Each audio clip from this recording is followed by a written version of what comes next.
Boa tarde, amigos. Hoje, 17h33. Entramos aí com 3 minutinhos para dar uma chance para os amigos ir chegando, né?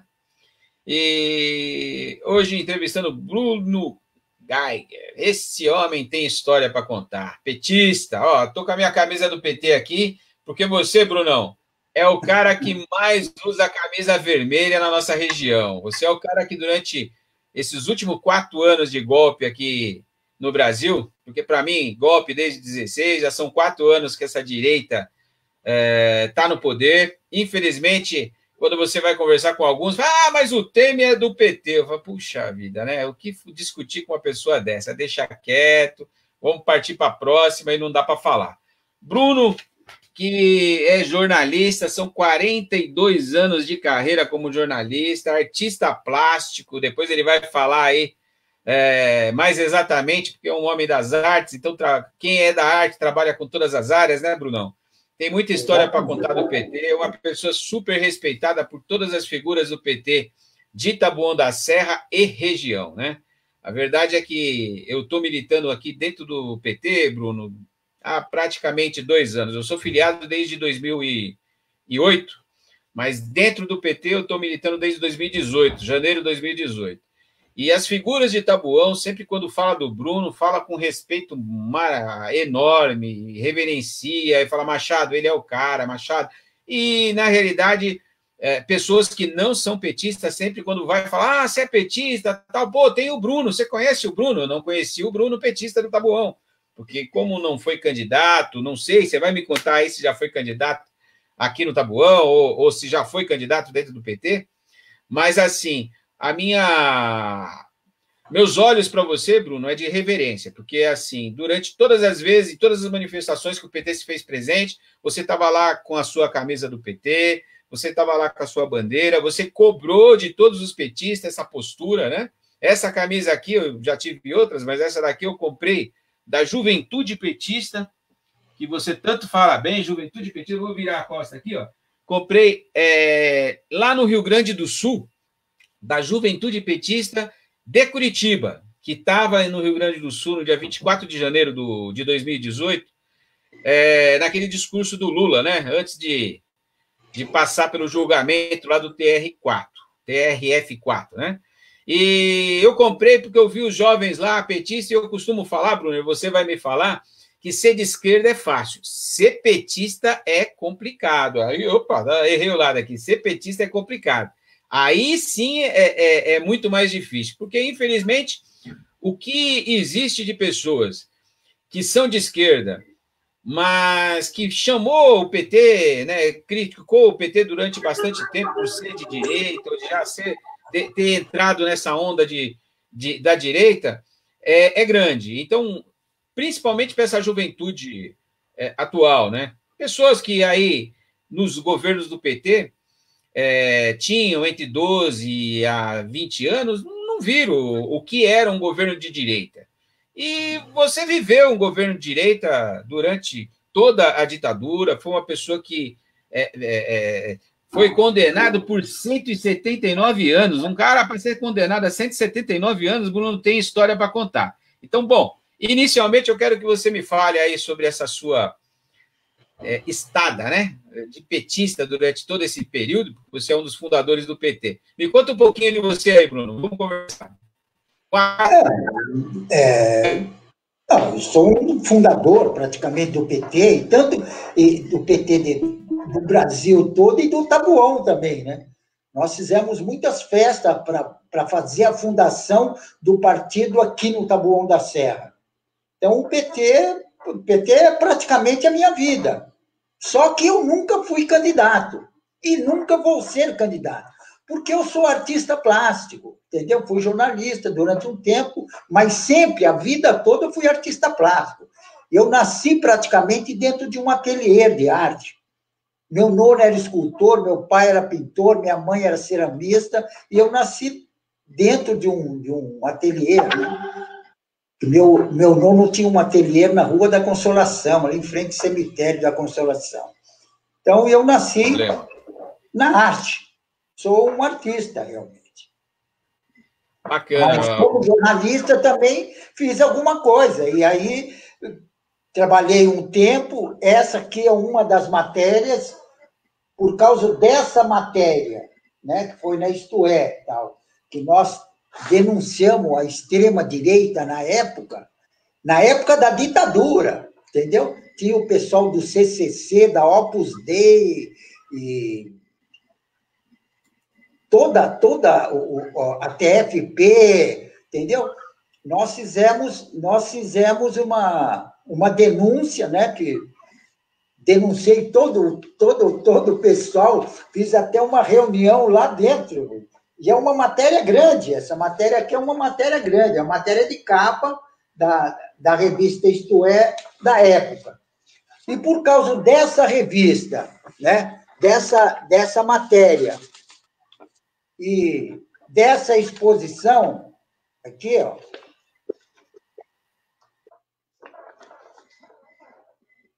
eu fui. Aqui é uma escultura, não sei se você está vendo legal. Eu fui condenado a isso tudo que você falou aí, porque eles diziam, o governo, né, disse que eu não era uma boa pessoa, né, para o Estado. Então, por isso que eles me condenaram, que eu não era uma pessoa benquista para o Estado. E é isso.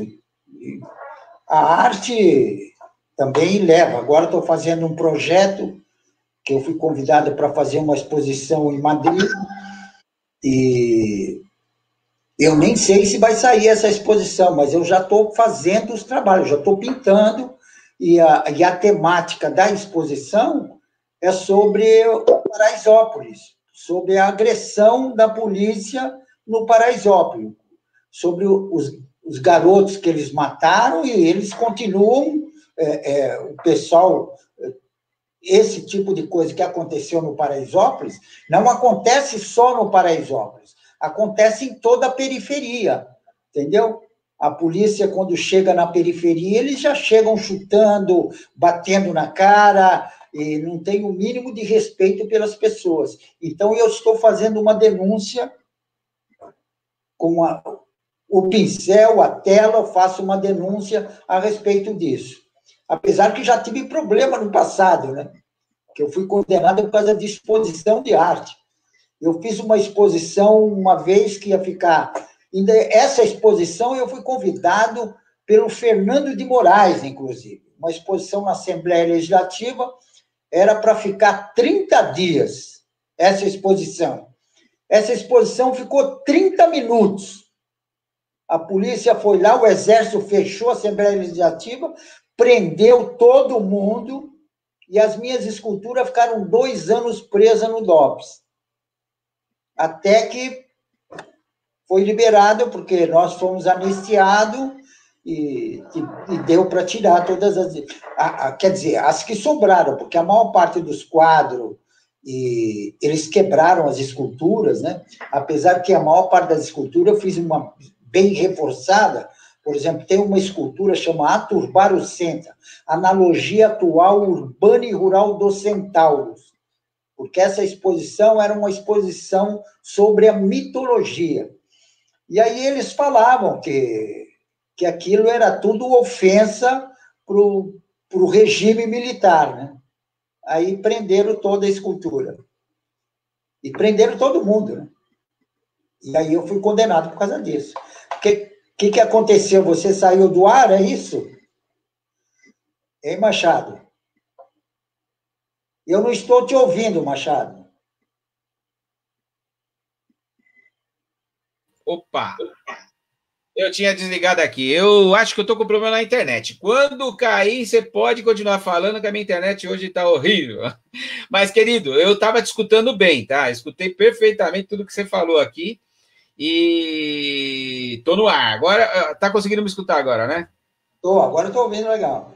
Não, bacana. Agora, me fala uma coisa. Isso aí é 64, você lá sendo preso, passando por essa situação. E também você falou aí da sua fase como artista plástico, né, e trabalhando nessa área. Agora me fala um pouquinho da ditadura. O que aconteceu em 64 que você consegue enxergar hoje na sociedade? Porque a gente está aí, a minha visão, né? Que acredito que seja a sua, desde 2016, e um golpe que foi dado na Dilma e na esquerda, mais ou menos nos moldes de 64, há controvérsias, os historiadores, os jornalistas vão poder fazer o estudo disso no futuro, os jornalistas são agora, né, os historiadores vão se debruçar sobre isso no futuro, mas, na realidade, desde 2016, a gente passou por um golpe parlamentar, né? Foi um golpe midiático, parlamentar.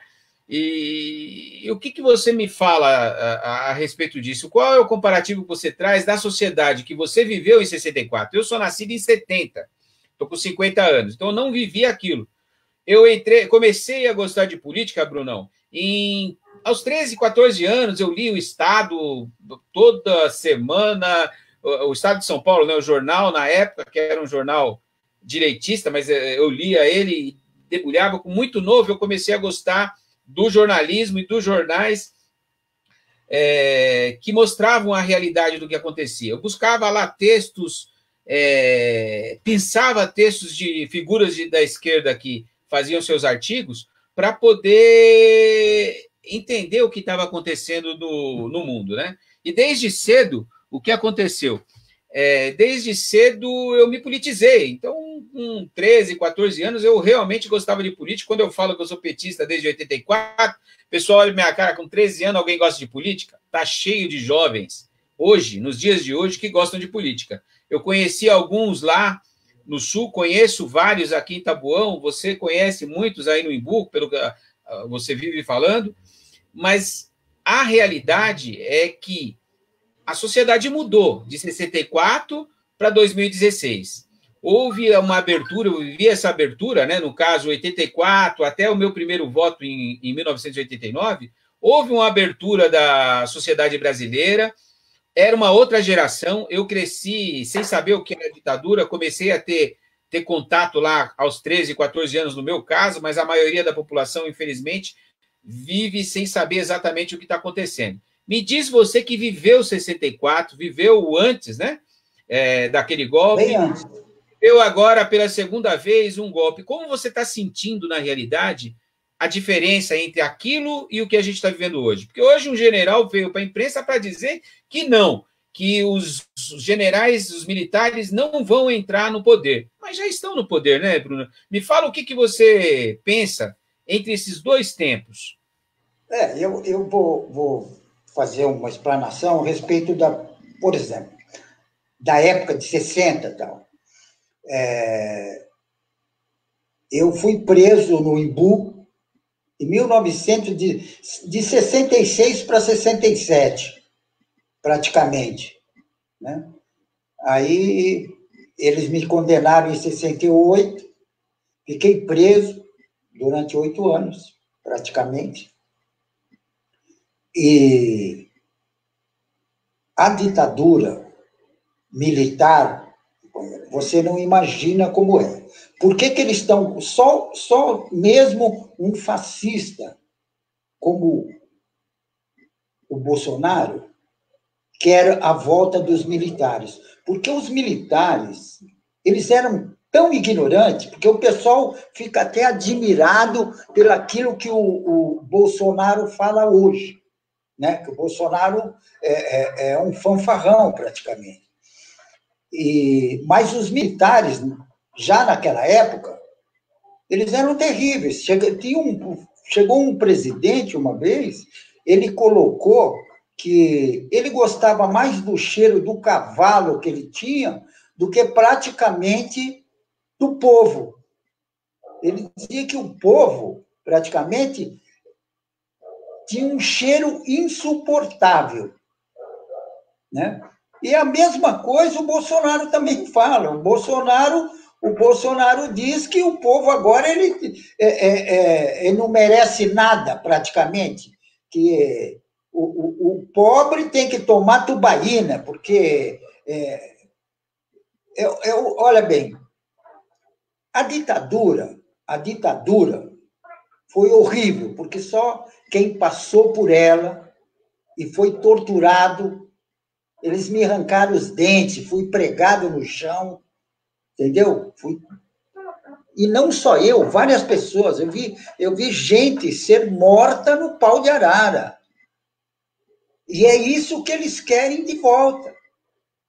Porque o Bolsonaro, eu já estou ligando o Bolsonaro com os militares, porque é tudo a mesma coisa. Não vai mudar nada. Se você quer saber, o Bolsonaro é até um pouco pior do que aqueles generais que estavam no comando no Brasil. Meteram a mão, roubaram pra carambas, e o Bolsonaro está fazendo a mesma coisa. E é um bando de incompetente. Porque o cara, quando ele é incompetente, o que ele faz? Ele sabe que ele não sabe fazer nada. Ele é um incompetente, é um idiota. O que ele vai fazer? Para ele ter uma garantia de vida, ele entra no Exército, ele entra na Polícia Militar. Porque uma pessoa normal jamais vai servir, entendeu? O Exército do jeito que é o Exército brasileiro. Cheio de corrupto, cheio de bandido, entendeu? E o Bolsonaro prega isso. Bolsonaro prega a destruição do Brasil. Ele não é uma pessoa do bem, ele é uma pessoa maligna. Ele quer destruir o Brasil, como já foi destruído uma época, entendeu? Na época da ditadura. Quantas pessoas morreram? Eles matavam pessoas que não tinha nada a ver com nada. Eu mesmo fui um deles. Eu fui preso no Imbu, que eu estava numa reunião de artista plástico. Entendeu? Eles me prenderam porque estava numa reunião de arte. Isso em 1967. Que nós, por causa da ditadura, a gente resolveu levar a artes plásticas para a rua. Então, o que nós fizemos? Nós montamos o Imbu, montamos a Praça da República, montamos a Praça da Sé, em Salvador, o Largo da Harmonia, no Rio de Janeiro, entendeu? Que depois ampliou, né? E todo o Rio de Janeiro tem exposição de arte. Nós montamos, fomos numa praça em La Paz, na Bolívia, nós viajamos, nós fomos para 37 países. Eu fiz exposição de arte denunciando toda a barbaridade que era feita no Brasil em 37 países. Entendeu? E é por isso que eles acham que eu sou... Você ganhou 179 anos. Os 179 anos tem motivo. É nessa hora que a gente vai entender os 179 anos de prisão. Olha o porquê aí. Infelizmente, o jovem hoje não viveu isso, Bruno. Por isso que é importante você estar dando essa palavra, esse depoimento e explicando essa situação. Mas você vê diferença no jovem de ontem para esse jovem de hoje, o não politizado? Tá? O politizado, ele é politizado. Eu, com 14 anos, hoje, quando eu vejo um jovem que tem 14, 15 anos, 16, que gosta de política, eu me espelho, falo, eu fui esse jovem aí. Mas a gente sabe que é a minoria, né? Você vê diferença entre eles? Olha, eu acho que o jovem hoje é muito desligado da política.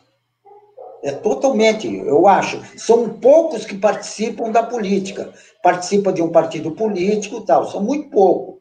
Eu acho que isso, entendeu? A culpa são dos partidos políticos. É culpa do PT, por exemplo. O PT o PT cometeu erro pra caramba. Por exemplo, quando nós mudamos o partido, era um partido para não ser um partido eleitoreiro. Ele ia ser um partido diferente dos outros. Entendeu? O que acontece? Então, em todo bairro, tinha o diretório, fora o diretório, na rua tal tinha um núcleo, na vila tal tinha outro núcleo, que era para onde se levava e fazia conscientização da população. Foi assim que o PT cresceu. Só que o negócio é o seguinte, aí um bando de direitistas tomou o poder do PT, né, entrou no PT e acabou com tudo isso, acabou com os núcleos. Foi um erro muito grande do PT ter acabado com os núcleos, porque os núcleos é a formação da garotada. Aquele garoto que praticamente só assiste a Globo, ele tinha o vizinho que era petista, que fazia reunião do núcleo na rua, e ele ia tendo conscientização. Um exemplo, aqui no Taboão tem um exemplo muito grande, que você conhece o Tafarel, que é do PT, do Taboão? Não, já ouviu falar? Olha, já ouvi falar, mas de longe. Na realidade, não é uma figura que tem frequentado. Quando nós estávamos fundando o PT, praticamente, aqui no Brasil, a gente já discutia isso, partidos políticos, tal, a abertura, a gente discutia tudo. E eu tinha acabado de sair da cadeia, e era Arena e MDB. E esse garoto, ele fazia panfletagem da Arena no meu bairro, aqui na Intercap. Sim. Aí um dia eu falei para ele, ó, o negócio é o seguinte, eu não quero mais que você fique distribuindo esses papelzinhos dos militares aqui nessa rua. Ah, mas eu moro na rua. Eu falei, eu não quero saber. Aí saí correndo. Até hoje ele conta essa história, que ele só se conscientizou politicamente por minha causa. Entendeu? E é interessante isso, porque uma boa parte da sociedade.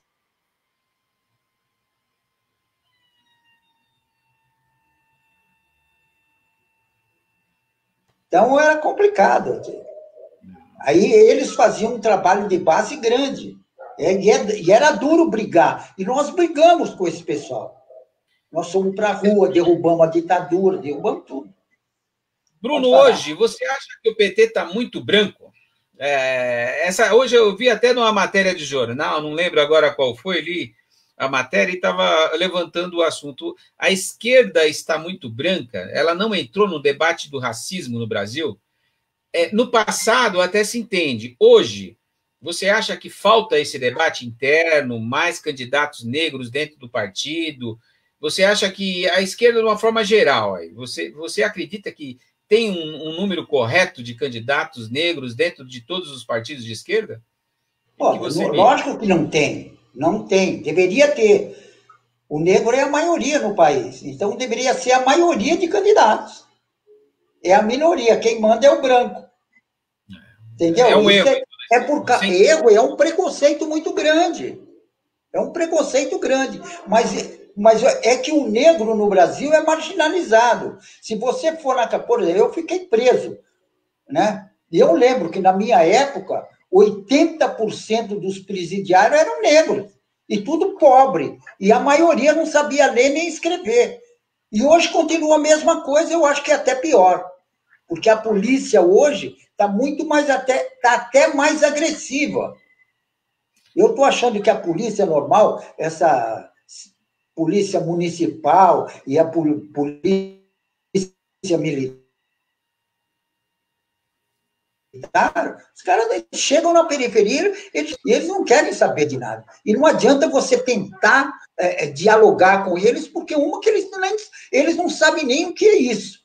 Entendeu? E tem outra, eles vêm da periferia, porque o cara burguês, o filho do burguês, não vai ser militar. Ele não vai ser um soldadinho militar. Entendeu? Você ficou preso quanto tempo, Bruno? Você não tem preconceito com 8 anos? É muito tempo. De que ano a que ano? Curiosidades, tá? Agora eu fico curioso aqui. Eu fiquei de 67, praticamente 67, quase a 75. Isso te obrigou a perder todos os preconceitos que você pudesse ter a qualquer preso, né? Hoje a informação aqui que o governo do estado liberou é que tem 22 mortes nos presídios de São Paulo, por Covid, né? Lógico. 10 agentes penitenciários mortos, 84 casos confirmados. Quando você pega isso, olhando para a população e olhando para os presídios, é uma bomba relógio isso, né, Bruno? Como você vê essa situação? Mas o negócio é o seguinte, qual é a saída do cara que está preso? Uma que ele pensa 24 horas em sair de lá. Entendeu? E às 24 horas ele é espizinhado pela sociedade, praticamente. Só para você ter uma ideia, esse vírus que está circulando, isso é uma coisa que a maior parte da população, maior parte não, tenho certeza, que são poucas pessoas que sabem e as pessoas que tiveram preso na época. Olha, em 69 para 70, 71, veio uma equipe de físicos americanos para o Brasil. Eles vieram fazer uma pesquisa. Quer dizer, eles disseram, e foi liberado pelo presidente da República, na época era o Geisel, entendeu? Que era um canalhão. Foi liberado e eles fizeram uma pesquisa dentro dos presídios. O que eles fizeram? Eles soltaram o vírus dentro dos presídios. Só para você ter ideia, só no pavilhão 8 da casa de detenção, no segundo andar, de 72 xadrez,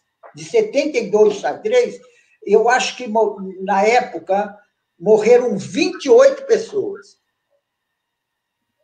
Isso isolou, porque eles soltaram o vírus, aí quando começou a morrer, porque morreu funcionário também. Só que a população aqui fora, a população em geral, não ficaram sabendo de absolutamente nada.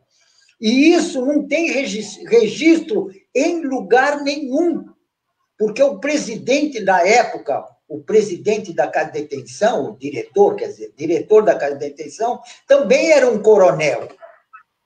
Chamava Coronel Guedes, entendeu? Então, e gente morreu pra caramba. Se você pegar uma pessoa que foi preso político nessa época, por exemplo, tem até um que eu falei com ele outro dia, o Miguel, ele que me lembrou, porque eu tinha esquecido disso. Eu tinha esquecido desse tipo de coisa, né? Porque as coisas ruins a gente tem que esquecer. Só que tem umas que a gente não consegue, porque já está dentro da gente, já faz parte da gente. Mas essa eu tinha esquecido. E ele me lembrou, a gente estava tomando uma cerveja, ele falou, Bruno, você lembra daquilo que aconteceu na casa de detenção, que eles isolaram todo mundo, tal? Eu falei, pô, é verdade. E eu tenho a convicção que era um vírus igual a esse, ou até pior que esse. Porque as pessoas ficavam, ela começava a ter febre, e era 2, 3 dias e morria, tio.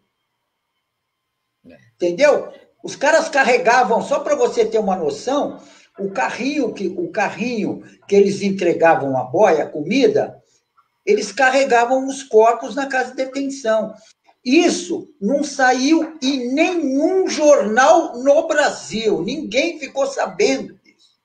Entendeu? E foi na época da ditadura. Eu não sei se eles queriam acabar com os detentos, não sei que morreu gente pra caramba. E eu consegui me safar dessa porque estou aqui.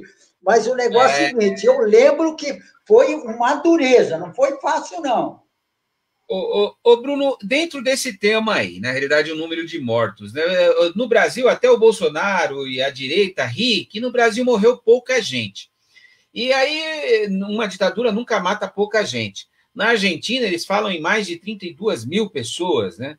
E no Brasil, a direita costuma falar, foi só 300 e pouquinhos. Você acredita nesse número? Porque eu não consigo acreditar. Eu fico olhando assim, eu não vivi a época, eu leio a respeito, eu acho que só foi contabilizado filho de rico, né, da classe alta. Ou todos... Olha, companheiro, deve ter morrido 4, 5 vezes mais. E na época da ditadura, só na sala do pau, no DOPS, ali que eu estava no DOPS, entendeu? Só ali eu vi morrer 3 pessoas no pau de arara. Entendeu? E uma delas ficou sem uma perna, inclusive. Os relatos da Os caras fizeram tudo e arrancaram a perna do rapaz. Eu vejo muitos, né, falar, mas eu não vejo falar na periferia, né? Os nomes são falados dos estudantes, são falados dos políticos, tal, mas na periferia quem era de esquerda não é contabilizado. Como não é contabilizado hoje os tantos mortos, né? Os tantos negros que morreram no Brasil. A cada dia é uma tragédia nova, né? A gente fala da nova para não falar da antiga, do dia anterior. É meio triste. Realmente muito triste essa situação. Sabe o que é? O que acontece é que na periferia o caso de agressão e de morte é corriqueiro praticamente. Só para você ter uma noção, eu estava fazendo um trabalho em uma favela de Osasco e eu conheci algumas pessoas. Aí, das pessoas que eu conheci, pô, ele veio me comunicar que tinham matado o filho dele. Mas ele veio me falar assim, com tanta tranquilidade, que eu falei, pô, não parece. Sabe? Porque eles já estão acostumados a isso. Então, morreu mais um, isso não vai afetar em absolutamente nada. Porque, olha bem, qual é o objetivo de um garoto que mora em uma favela, em uma comunidade? Olha bem, o cara estuda numa escola particular que o ensino já é precário. Então, o que acontece? Ele chega, ele consegue terminar o colegial, certo? Só que ele não tem conhecimento suficiente, escolaridade suficiente para entrar numa faculdade pública. E também não tem dinheiro para entrar numa faculdade particular. Só que o negócio é o seguinte, ele tem que colaborar com o dinheiro na casa dele, que é para acabar de criar os irmãos, que normalmente a família é grande. Então, ele não tem escolaridade, não tem qualificação. O que ele tem que fazer para arrumar dinheiro? Ou ele tem que roubar, ou ele tem que passar droga, não tem outro, ele não tem saída. E aí, nesse jogo de coisa, é que acontece que a polícia chega lá e executa as pessoas. Porque as pessoas... E isso também faz com que não tenha candidatos negros, tem muito poucos, e tem outra. E os caras que são candidatos negros, a maior parte deles são reacionários pra caramba. Você vê lá, do lado do Bolsonaro tem um. Eu lembro que na Assembleia Legislativa, na época, tinha uma deputada negra, pô, que ela não deixava o motorista dela passar pela frente do carro quando ela estava dentro do carro. Entendeu? Então, são muito poucos, mas os poucos que tem são reacionários demais. Então, o que está faltando? Está faltando os partidos políticos fazerem como faz os evangélicos. Vai lá na favela, companheiro, vai conversar com o favelado, vai ver como ele vive, porque não é brincadeira, não. Você está morando em cima de 4 pau, embaixo passa um rio cheio de fezes. Não é brincadeira isso. Sabe? Quando chove, aquelas fezes entram tudo dentro do seu barraco. Não é fácil. Entendeu? Esse tipo de coisa... Pode falar. Não, esse debate de botequim, ou seja, na favela, foi ganho pelo Bolsonaro, né? Ele conseguiu entrar nesse meio aí, nesse debate raso da política brasileira, de falar sempre o óbvio, né? Todo mundo é contra a política, todo mundo é contra político ter salário, né? Porque eles têm uma equipe de profissionais de comunicação muito grande. Entendeu? E tem outra. Tem mais a Globo que ajudou pra caramba. Né? Sim. São 40 anos batendo na gente. Na gente. Em 40, por exemplo, quanto tempo o PT ficou no governo? 13 anos. O Lula, 13 anos. A Dilma, olha que já são tempo, olha bem. Nós, só para você ter uma noção, nós tínhamos uma rádio comunitária. Em Ibiúna. Né? Era uma rádio que fazia um trabalho de conscientização popular. Em termos de música, em termos de arte, em termos de teatro. A gente tinha até grupo de teatro que participava. No governo do PT, do Lula, inclusive, na época, o que eles fizeram? Fecharam a nossa rádio. Até hoje, a gente não sabe onde é que estão os equipamentos. Aí, o que acontece? E abriu para a igreja evangélica tomar conta. A igreja evangélica entrou no nosso lugar. E a igreja evangélica está crescendo para caramba. Só mostrar um dado para você. Que eu normalmente pego, por exemplo, o grupo do PT no Taboão, ele tem um infiltrado, que ele faz campanha de uma pessoa que vai sair candidata. E ela é evangélica. Todo dia, praticamente, ele entra de madrugada. Ela entra logo que é 00h15, 00h30, ela entra. Porque quando você abre, a primeira coisa que você vê é o começo, é ali. Aí você vê hoje, um exemplo. Olha, bom dia, senhores. Olha, estamos aqui em nome de Deus. Você vê hoje. Amanhã, você vê novamente essa mesma pessoa, tal. Passa ano, companheira, ela sai candidata, você já tem ela na cabeça. Ah, ela é candidata, eu conheço, eu vou votar nela. E dentro da página do PT, no nosso grupo do PT, faz uma pesquisa. Se você quer saber, eu até anotei aqui, ó, essa campanha dessa crente começou no dia 28/3, num sábado. No domingo, ela já entrou no ar a 1h30, no dia 29/3. No dia, eu tenho aqui até hoje, mas vou te falar. Por exemplo, no dia 4, que foi num sábado, aí ela já entrou às 8h30. E sempre a mesma coisa, colocando na cabeça. E você, entendeu que e outras pessoas não percebem isso, tio. A maior parte do pessoal não percebe.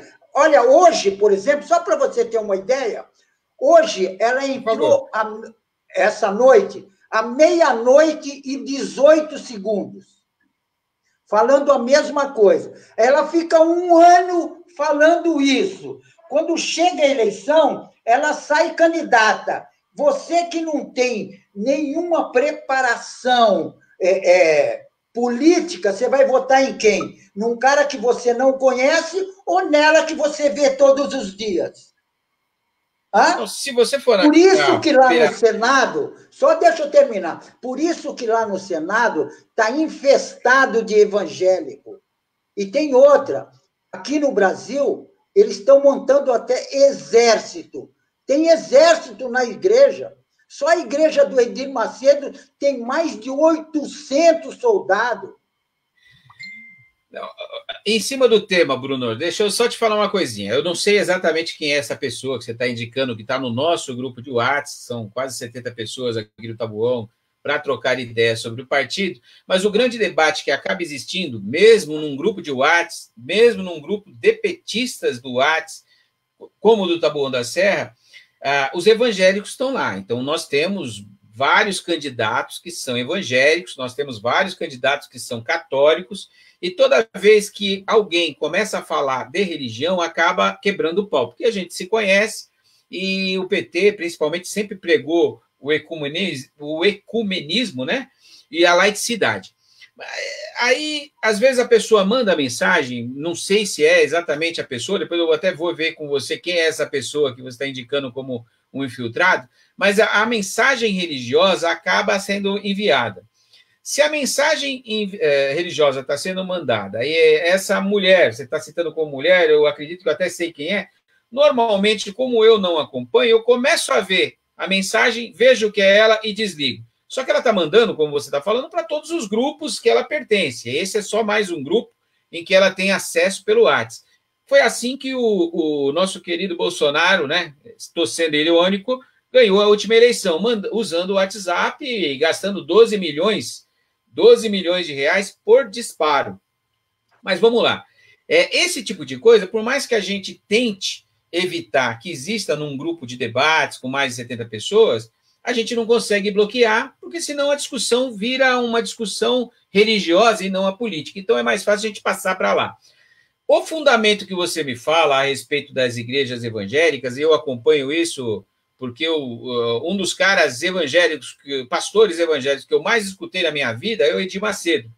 Eu sou vendedor desde criança, eu comecei a trabalhar no comércio com 14 anos, e ele foi um dos caras que mais motivou, tem um discurso, uma lábia mais motivacional no mercado. No mercado dos pastores, para mim, ele é imbatível. É o cara que te pega quebrado, te levanta e depois pega os 10% para Deus. Se Deus não ficar com o dinheiro, fica com ele. Nada contra o dízimo. A minha mãe é católica e paga o dízimo a vida inteira. 88 anos, ela separa. Estamos na pandemia, o dinheiro vai chegar na igreja sem problema nenhum. Os 10% dela ela dá. Então, não estou falando contra o dízimo, não estou falando contra a religião. Agora, a gente tem que ver que, infelizmente, o debate evangélico, e aí quando você fala que a esquerda saiu da favela, saiu das comunidades, saiu... não acredito que saiu. Porém, saiu das igrejas. Mas a gente tem... Não é que ela saiu. E a gente tem... Não, entrou. O próprio Edir Macedo chegou a beijar a mão do Lula e pedir voto e fazer. Mas, na minha ótica, o que eu vi, o Edir Macedo ajudou a eleger o Lula. O que eu quero dizer é que eles mudaram de lado, eles fundaram um partido e eles chegaram à conclusão que eles queriam ser maioria no país, maioria elegendo deputados, eles politizaram dentro da igreja. Isso é crime, não poderia ser feito.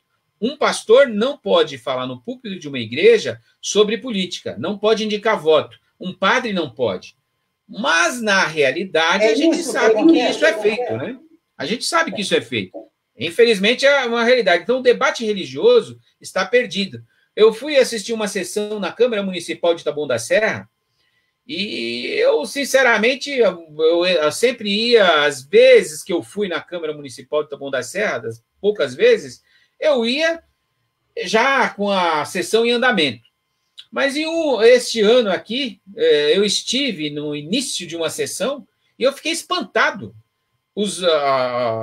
A sessão, para se iniciar em Taboão da Serra, ela só se inicia com a leitura da palavra de Deus, bíblica. Um dos vereadores faz a leitura e só depois disso é que eles vão abrir a sessão solene. Eu achei disso uma coisa tão, assim, errada, porque para a população, de uma forma geral, quando vê políticos usando a Bíblia num local público, num local que deveria ser laico, eu posso aqui, sou pré-candidato a vereador, que não é segredo, em Taboão da Serra, posso perder voto, mas eu não ligo de perder voto de pessoas que achem que o correto é esse. Porque, na realidade, é essa mesma pessoa que pode achar que eu estou errado, de achar errado se misturar a política com a religião, é a pessoa que, na realidade, xinga todos os políticos. Como que ela pode xingar todos os políticos e achar errado, não achar errado um político usar o nome de Deus ou a Bíblia em vão? Então, eu estou colocando aqui essa situação, a gente já está com 42 minutos, a ideia é a gente bater um papo de 30 e retomar. Então, eu vou te devolver a palavra, Bruno, para você discorrer sobre isso mesmo, lógico, mas fica à vontade, o nosso papo aqui pode ir. Olha bem, eu vou fazer uma colocação, em cima disso que você falou. O Mãozinha, só para você ter uma noção, o Mãozinha o Mãozinha é conhecido na malandragem, porque ele é 171, certo? Hoje em dia, o Mãozinha, que era conhecido na malandragem, hoje ele é o Edir Macedo. O estelionatário continua aqui. Agora, o negócio é o seguinte, quando eu não coloquei a respeito do dízimo, eu acho que esse é problema de cada um. Agora, essas igrejas, elas não querem o dízimo. Tem uma igreja aí que agora tem o trízimo. Entendeu? Eles querem te tomar tudo, quer deixar você sem nada. Ele manda você doar o carro, doar a bicicleta, doar a sua casa. Eles querem te tomar tudo. E tem outra. Eles, hoje em dia, estão na rua. Se você pensa diferente deles, eles te agridem. Em Brasília, agrediram um monte de jornalista e um monte... Olha bem, até médicos e enfermeiros que estavam fazendo um ato foi agredido pelos evangélicos. Você acha que eles agridem em nome de Deus? Eles estão pregando esse tipo de coisa e já estão se armando, se organizando em exército dentro das igrejas, porque aqui no Brasil vai virar um Oriente Médio e não vai demorar muito. Olha isso que eu estou te falando. Não vai demorar muito. Bruno. Entendeu? Olha bem, outra coisa que eu vou falar para você. O Tizil, que é prefeito aí do Taboão, entendeu? A família dele toda era católica. O pai dele era assíduo na igreja católica. Ele veio para o Taboão para ganhar a eleição, caramba. Você perguntar para ele hoje, hoje eu estou com Deus no coração. Hoje eu sou evangélico.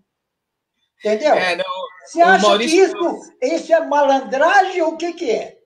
Não, mas vamos encerrar o assunto religioso. Você já deu sua opinião, eu dei a minha também. O pessoal já acha que os vermelhos não gostam de igreja, mas tem a Benedita da Silva, no Rio de Janeiro, que foi governadora do Rio de Janeiro pelo PT, e que é evangélico uma vida inteira, que é a maior prova que o PT nunca teve nada contra os evangélicos. Teve contra pastores que se dizem evangélicos, que se dizem cristãos e que fazem disso um comércio. Mas, Bruno, voltando a Taboão da Serra, é o 8º ano que a gente está vivendo, o 8º ano do governo de direita, do PSDB, do Tizil, para quem não conhece, aí é o Fernando Fernandes, né? O Bruno é amigo de infância, cresceu junto com o Fernando Fernandes. Então, me diz uma coisa, como foi possível isso, né? Um sair de direita, porque o Fernando Fernandes, para quem não sabe, é Taboão da Serra, pelo partido do Maluf, com coraçãozinho e tudo. Eu não sei se eu sei fazer o coraçãozinho aqui, mas era o coração vermelho que virou PSDB. Como foi essa divisão aí? Como você está vendo os últimos 8 anos do PSDB governando São Paulo? Porque você participou dando ideias e participou militando também no PT do Taboão durante os 8 anos do Evilásio aqui, que teve o nosso apoio, né? O apoio do PT, fez a vice com a Márcia e governou trouxe muita coisa para Taboão da Serra. Todos os projetos do PT, através do Lula, foram trazidos aqui para a cidade de Taboão da Serra, com um atraso de praticamente 2 anos, né, nos projetos. Mas vieram a Taboão da Serra graças à vice-prefeita e o PT, a participação do PT, embora você sabe, Bruno, você é um homem inteligente, como eu sei, que vice não manda. A maioria não era nossa. O prefeito era o Evilásio, era o PSB, que era o poder. O PT participou, sim, do governo. Nos orgulhamos de ter participado por ter trazido tudo isso. Mas como você tem visto, principalmente, Bruno, até por uma questão de tempo aí, agora o tempo urge, como você viu esses 8 anos do seu amigo Tizil, Fernando Fernandes? Fala para mim como foi e o grande diferencial que você vê entre os nossos 8 anos e esses agora. E, ó, um grande abraço para todo mundo e um cafezinho. Vou até ser rápido. Legal, bom apetite. Bom café. A esposa gostou do pé. Quando ela não gosta do papo, ela não traz o cafezinho. A esposa, obrigado. Então, o negócio é o seguinte, olha bem. Na primeira gestão do Tizil, eu até ajudei esporadicamente ele. Porque o outro, o que era prefeito, nós tínhamos um problema de enchente aqui no Taboão. E o córrego Poá passa perto da minha casa. E aí o que acontece? Nessa época, eu trabalhava no Diário Popular. E o Hermínio de Moraes e o Quércia compraram o Diário Popular. E eu um dia te fiz uma matéria a respeito do córrego Poá para o Diário Popular, aí o Hermínio de Moraes passou na redação e ele estava vendo a matéria e falou, onde é isso? Eu falei, no Taboão. Tá. Você conhece? Eu falei, não, eu moro lá. Ele falou, por que vocês não resolvem isso? Isso é muito fácil de ser resolvido. É só fazer um muro de contenção. Eu falei, mas a população não tem dinheiro para isso. Sabe o que ele falou? Ele falou, olha, vê lá quanto é e eu arrumo as empresas para patrocinar isso. Entendeu? Aí nós vamos fazer uma reunião com o ex-prefeito, com o cara que era prefeito na época.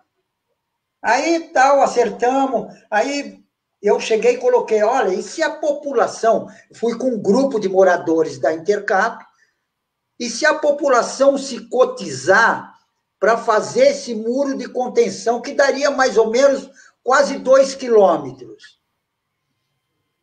Aí ele falou, o prefeito falou, tudo bem, mas só que sabe como é que é? Um bando de puxa-saco que tinha na Associação Amigos de Bairro, caramba. Aí eu cheguei, depois que nós conversamos, eu cheguei para o prefeito, é o tal de Buscarini. Olha, o negócio é o seguinte, eu queria que o senhor desse uma autorização, já que o senhor está falando que a gente pode construir, uma autorização por escrito. Ele não quis dar. Aí eu falei com o pessoal, falei, olha, eu cubro a Assembleia Legislativa quase todo dia, eu sei como é que é político. Aí, como tinha um bando de puxa-saco, a maioria deles era puxa-saco, a gente colocou em votação, a maior parte eles ganharam. Eu fui voto vencido. Então, tudo bem. Então, marcamos uma outra reunião. Eu tinha falado com o Hermílio de Moraes falou com as empresas, fizemos um projeto, professor Coquei, da USP, que era professor de hidráulica, fez o projeto todo, assinou o projeto e tal. Aí marcamos 15 dias, eu já tinha o projeto todo pronto. Fomos para a prefeitura. Aí chegou na prefeitura e tal. Fomos na reunião, só que nós levamos menos pessoas. Entendeu? Sim. Aí chegou lá, o prefeito negou. Porque o prefeito sabe como é que é? Na construção, ele leva 15%, e aí não ia sair nada para a prefeitura. Aí não conseguimos fazer. Aí a gente, com as entidades, eu era presidente de uma entidade que chama Vítimas das Enchentes, e eu tinha um outro grupo, que era a Associação de Arte e Cultura da América do Sul, que eu também era um dos diretores. Aí nós começamos a fazer um movimento aqui no Taboão, fechamos a BR, metemos fogo em pneu, caramba, fechamos, fizemos e continuamos na luta, até entrar o prefeito que foi junto com a Márcia e tal, e nós conseguimos, o Lula foi presidente, aí conseguimos verba e canalizamos o Rio Poá, que o Rio Poá, entendeu? Era o nome do Taboão, era Vila Poá. Depois que passou a ser Taboão, cara. Eu conheço o Taboão desde que era Vila Poá. Legal. Então, legal. Aí, se você fizer uma pesquisa, você vai ver mais ou menos quanto é isso, né? Brunão, foi um prazer falar contigo. Já são 52 minutos que a gente bate esse papo. Eu já imaginava que seria isso. Eu realmente fico muito grato. Mas não falei nada ainda, tio. Então, fico muito grato. Mas eu te chamo, eu vou te chamar novamente. Se você puder, será um prazer para a gente poder falar das coisas do Brasil também. Hoje a gente praticamente falamos da história, né? Mas a gente tem o dia a dia e você tem um conhecimento enorme aí para poder nos ajudar nesse bate-papo com o Taboão e achar as pessoas de esquerda dentro de Taboão, dentro do Imbu, que realmente existem e estão aqui procurando as pessoas para conseguir fazer o voto. Bom, eu sou Antônio Machado, puxei do lado errado, petista sim, desde os meus 13 anos, todo mundo sabe, a minha família sabe, os meus vizinhos sabem, meus amigos sabem, então foi um prazer encontrar com a família toda. Desde sempre, olha, desde sempre, nem vou te falar, desde os meus 13 anos, eu tenho um irmão, Heriberto, meu irmão mais velho, e hoje ele está com 70 anos, 70 anos, do ano passado, vai para 71 agora. Ainda. Novo. E ele foi o meu primeiro antipetista. Ele era antimalufista, isso era uma vantagem, mas ele já era antipetista em 1983, 84. E aí eu tinha, como petista, eu defendia a liberação das drogas, eu defendia... Bom, eu já era meio canhotinho, muito, muito jovem. Então, ele adoraria me mandar para a cadeia do quarto, prender lá, para me aprender a deixar de ser de esquerda, mas não tinha jeito, ele não conseguiu. Na época, ele já era um homem casado, um homem formado, uma pessoa... só por ser antimalufista, eu já achava maravilhoso. Falei, esse cara tem futuro. Mas não consegui convencer ele, viu? Está com 71 anos, continua antipetista, faz parte, é da democracia, né? Mas eu acho que ele vota em mim, já declarou o voto é secreto, né? A gente não sabe, mas já declarou o voto que votaria no irmão, eu já fiquei feliz. Mas, Brunão, foi uma felicidade bater esse papo com você. Você já está convidado para voltar aí, bater um papo comigo. Se puder, na semana que vem, ótimo. Se não puder, daqui 15 dias. Mas o convite está aí. Quero muito continuar esse papo para te escutar sobre outras coisas. Você é um petista histórico, a gente não conseguiu falar do Lula, que hoje ganhou o 36º honoris causa da Universidade Federal de Rosário. Olha que coisa mais linda. O cara tem 4ª série primária. O primeiro diploma que ele recebeu, segundo ele é o segundo, porque ele teve o do Senai, né, do curso de mecânico, mas na realidade, de torneiro mecânico. Mas na realidade, o primeiro que ele recebeu, segundo ele, foi o de presidente da República, e nós nem falamos dele. Então, por favor, eu estendo aqui o convite, né? E quero ver você de volta aqui para a gente conversar por mais quase 1 hora, 55 minutos. Por favor, considerações finais aí, meu querido. Tchau. Uma boa tarde, boa noite para todo mundo. E eu queria falar sobre arte, sobre a exposição que eu vou fazer, sobre os trabalhos que eu estou fazendo. Mas já no que não deu, sem problema. Não. Fica para uma outra hora. Um tchau para todo mundo. Não. A gente vai falar sobre artes. Aí a próxima a gente alonga. Agora me fala aí, me finaliza sobre a arte, por favor. Mostra a exposição aí que você vai fazer.